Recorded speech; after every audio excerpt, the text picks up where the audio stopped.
Hi, and welcome to winemastery.co.uk. My name is John Lightfoot, and this is John Murphy. And we're here to tell you about wine, hopefully help you find the wine, if not the wines, that you will absolutely love.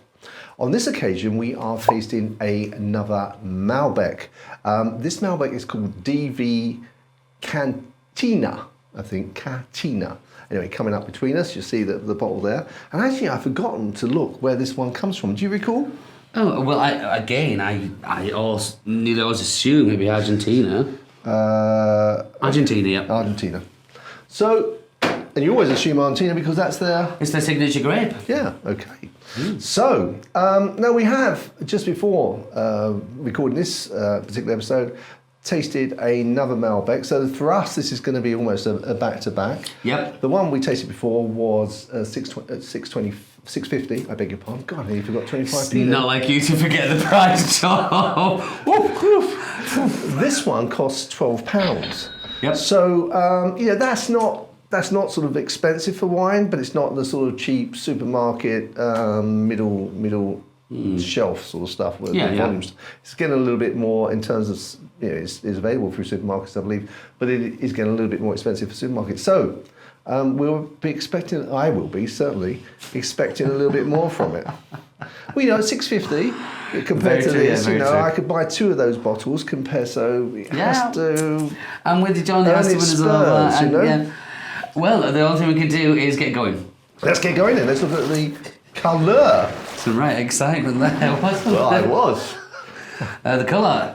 So, it's got a little bit of a purple colour about it, do you think? Yeah, that purple's definitely in there again, Ben. It's that kind of burgundy is showing there, and then the purple is into it. It's not like the purple rim that we've had before. No. But, still nice, still good. Looking good. I don't know if you can see You're much that. better at spotting that than me, though.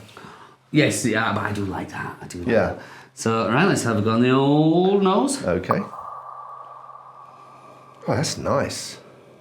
Oh, that is nice. It's got a slight sweetness, not in a sickly way at all, but just like a sweet, fruity. But then with whoa.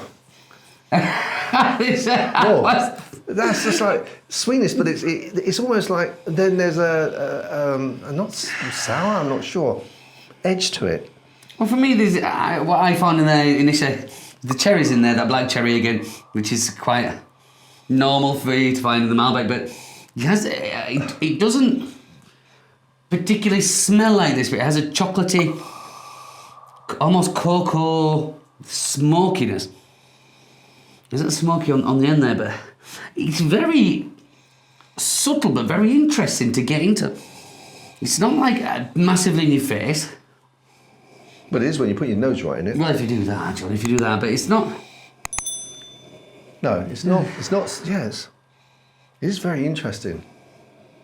Yeah, that's It's almost like it's not. It's hiding from you what it's going to taste like. Yeah, you can't because smell that and think, I know what this is going to taste like. It seems to be like, let you have this, but I'm not really going to expose myself. So I'm going to just have to expose it. Stop. No, yeah. Just going to have a go. Nice. That is very nice. That's very nice. Compared to the £6.50 that we tasted just before doing this episode, this is streets ahead. The mouthfeel is so much more pleasant. One of the things that we said in that previous wine was that, I said that I thought the tannins were a bit high, and we discussed whether actually it was that the body wasn't nice mouthfeel, it wasn't viscous enough. It wasn't weighty enough, wasn't weighty enough. Whereas this is sort of holding on the tongue, and whilst the tannins come, actually, the taste is subdued because of those the richness of the viscosity of the wine. Now this is leaning towards everything a Malbec should be. Like you just said there, I mean, the flavours are coming through more so there, and that cherry has come through beautifully, as I thought it would. Again, I know it sounds a bit cliche, but the richness, the chocolatey richness is in there. Almost the smokiness on the flavour as you're talking there. That's there. That's, put everything I wanted from the nose onto the palate. That's good.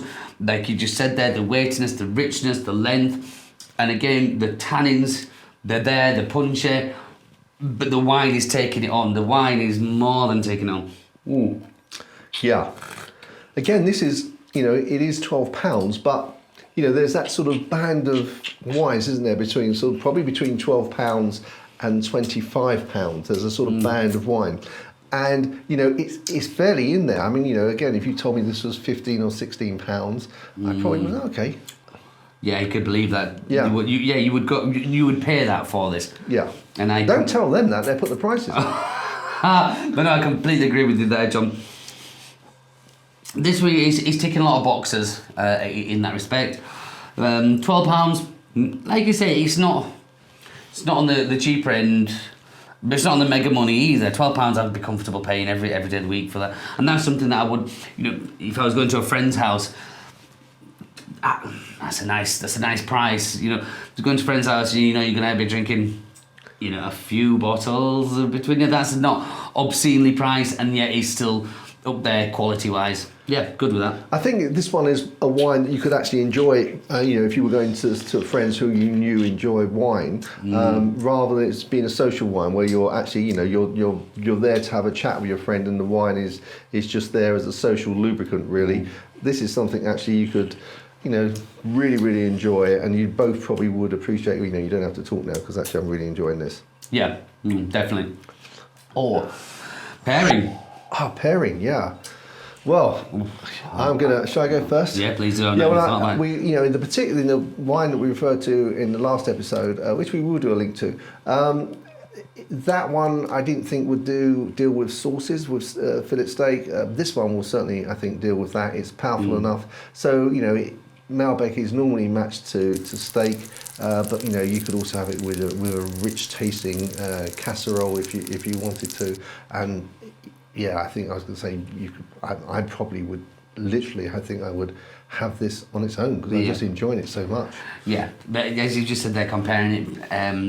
No, we shouldn't, but they're comparing to the first Malbec, and you just said that rich casserole and that stew, which that would go beautifully, absolutely beautifully. The first one would not have held up against that, not even a little bit. No, not a little bit. So hence why that extra few quid, John. Well, to be fair, it is almost double the price of the other one, but. It is a very solid piece of wine. Really enjoyed that. Yeah. In every aspect there. So for me, I'm going to throw. I would say I was just thinking while you were talking there, John. I think I'd go with the Old Amsterdam with the aged Gouda. So 18 months old is Old Amsterdam. It's actually quite. You can buy it almost anywhere, but you can pick it up at the supermarket. The Old Amsterdam, but it is still a classy bit of cheese. Quite hard, not quite as hard as the Parmesan, but harder than the cheddar, and it has like little tiny salt crystals in there. And while I was just tasting it, I thought, that would really take on the cheese would take the tannins away from there, and it has a sweetness in the cheese itself, which I think would just marry beautifully with that. Yeah. Yeah, that sounds wonderful. Yeah, I've had some of that. I can imagine that for sure. Yeah. Well, okay, so I guess that brings us on to the score. Bring on to the score, John. Yeah. So, do you want to go first, or shall I go first? I'm happy going first, John. Okay, you go first. Nice bit of wine, nice price.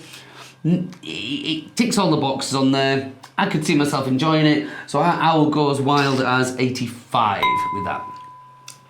Okay, I'm going to go with 88. So, a little bit of a chunk above. And the reason for that is, as I said, I think that this would be in a sort of band of 12 to 25 wines. And as it's at the lower end, I thought it just needed those extra few points because at the price point, I think this is exceptional value. John, I can see exactly why you would give it those points, and I wouldn't take that away from you. I'm always I'm always pulling back a little bit, thinking, oh dear. But no, even 85 is a good score. I'm happy with that. Yeah. I've been not ashamed to serve that to my guests. We're only three points away, so it's not like we're greatly disagreeing, are we? So definitely not. No. Excellent. Okay, guys. Well, there'll be some other videos you'll see on the end screen of some other Malbecs. So have a look at those and see what we think of those particular wines. Until then, guys, we look forward to see our next episode. Chin chin. Chin chin.